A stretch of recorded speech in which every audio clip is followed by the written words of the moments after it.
नमस्कार, आपका स्वागत है हमारे YouTube चैनल पर। बड़ी खबर हम आपको बता दें, एलनाबाद हलके के उपचुनाव संपन्न हो गए हैं।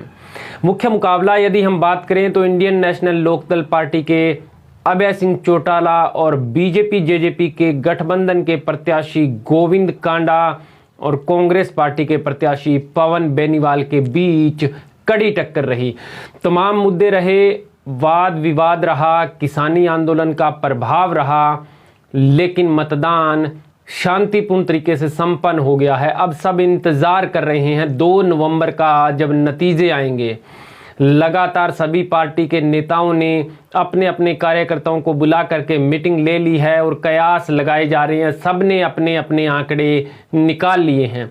तमाम टीवी चैनल्स जो हैं वो एग्जिट पोल दिखा रहे हैं और एग्जिट पोल के मुताबिक सरकार की जो है एलनाबाद की वो चुनी हुई, उन्होंने बताया है कि इस हिसाब से कौन कितने मतों से जीत रहा है।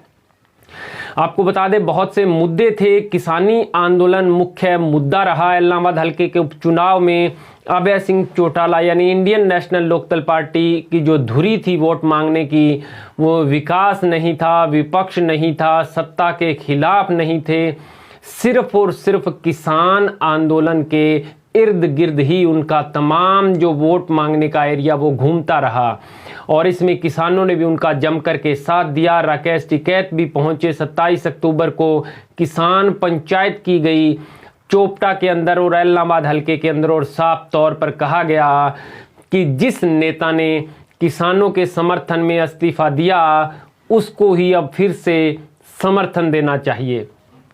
बहुत से मुद्दे थे। इसके अलावा पिछड़ापन, विकास, रोजगार, शिक्षा, स्वास्थ्य, पानी की समस्याएं, तमाम ऐसी चीजें थीं। पूर्व विधायक भरत सिंह बेनीवाल की नाराजगी कांग्रेस पार्टी को भारी पड़ी और कहीं न कहीं बीजेपी और जेजेपी के पास भी अपना उम्मीदवार नहीं था। उसको लेकर के भी तमाम अटकलें जब गांव में गए तो वोटरों ने गिनाई।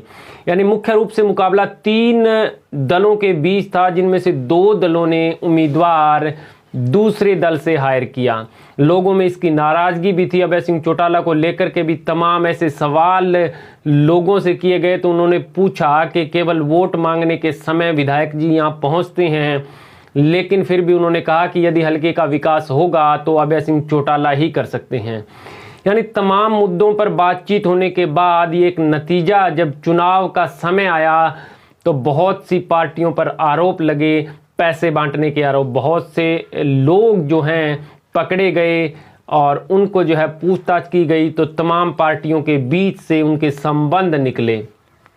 वोटरों ने साफ तौर पर कहा कि हम बिकने वाले नहीं हैं, ज़मीर जिंदा है। किसानी आंदोलन का प्रभाव लगातार देखने को मिला। बीजेपी जेजेपी के प्रत्याशी जहां भी गए, किसान काले झंडे लेकर के उनका विरोध करते रहे। बड़ी भारी फोर्स के साथ हम आपको बता दें, जेजेपी और बीजेपी के प्रत्याशी गोविंद कांडा गांव में सभा करने पहुंचते थे और साफ तौर पर जो ग्रामीण हैं उनका कहना था कि यदि अब चुनाव के समय इतनी फोर्स लेकर के गांव में वोट मांगने आ रहे हैं और चुनाव जीतने के बाद किसानों ने जिस प्रकार से इनका बहिष्कार किया है तो शायद गांव में ही न आए। लेकिन दूसरा नज़रिया यह था कि युवाओं में एक बहुत बड़ा क्रेज देखने को मिला।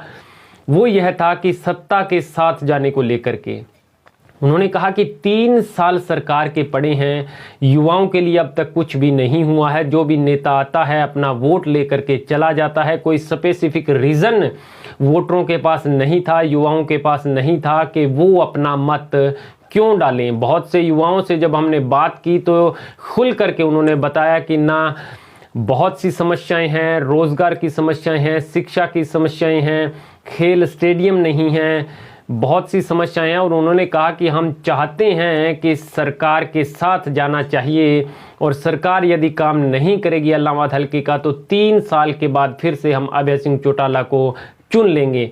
तमाम ऐसे मुद्दे थे जो इस विधानसभा उपचुनाव में सामने आने लगे और आखिरकार वोट के दिन शांतिपूर्ण तरीके से मतदान हुआ और 81.34% यानी 34% जो है कुल मिलाकर के वोट यहाँ पर पोल हुए, जो लगभग 1.5 लाख के करीब वोटरों ने जो इन नेताओं की किस्मत ईवीएम में बंद कर दी है। अब 2 नवंबर को नतीजे आएंगे और जो एग्जिट पोल बता रहे हैं अभय सिंह चौटाला पहले नंबर पे, बीजेपी जेजेपी के प्रत्याशी गोविंद कांडा दूसरे नंबर पे और कांग्रेस पार्टी के पवन बेनीवाल तीसरे नंबर पे दिखाई दे रहे हैं।